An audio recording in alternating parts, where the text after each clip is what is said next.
Mr. Willems, one of our major priorities as a committee is to prevent malign influence by China that would distort our markets. Last Congress, I was fortunate enough to author a bill, Foreign Merger Subsidy Disclosure Act, and it was signed into law by the president. It put emphasis, I think, on just disclosure, sunshine, that type of thing.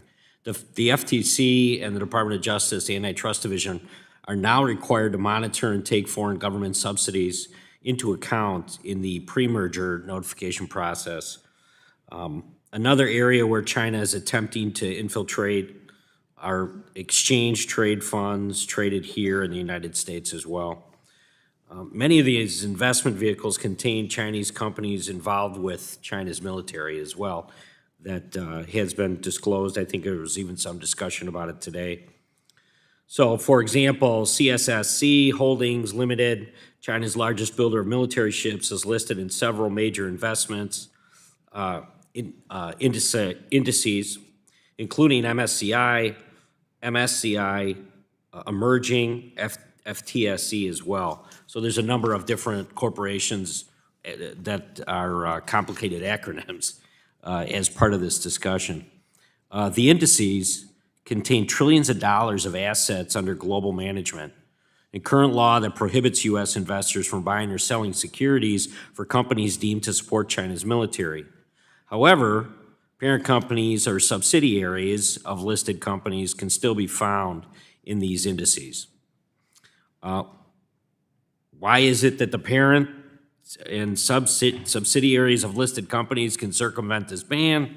We still don't have a full answer on. One of the other principles I hope we keep in mind is that as we look at ways to counter China is to ensure that these policies do not wink at the dominance of the U.S. dollar here and abroad. We've seen how many of these just adversaries like China, Iran, and Russia have made efforts to reduce their reliance on the dollar. But even some of our allies have sought to work around our sanctions. We're well aware of it. And, I think it goes beyond bad actors at this point. And they're trying to establish alternatives to our SWIFT system. So my question to you would be, are there things we should be doing in addition to what we tackled in the last Congress that could probably tighten this and make it more presentable to not just congressional committees, but also to DOD and anybody else involved in the defense industry? So first, let me say congratulations on your bill. I think it was a you. good piece of legislation and glad that it was signed into law.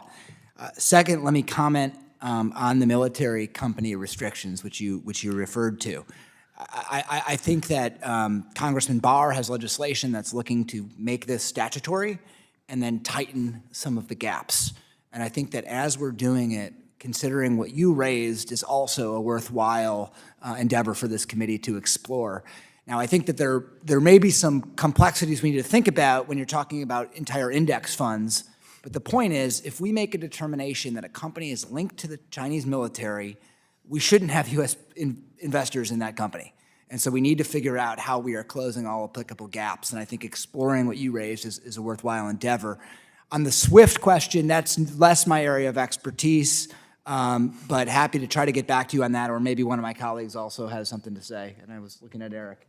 I'm happy. That's great. I'm happy to touch on the SWIFT question. Yeah, Mr. Lorber, do you have a comment on that? Yeah, say it again, sorry. On the SWIFT part of it? Yeah, definitely. So I do think that to a certain extent, as we talked about previously, there are workarounds that are under development or have been developed by our adversaries. China, we talked about with the potential CBDC, as well as Russia and the mirror payment system.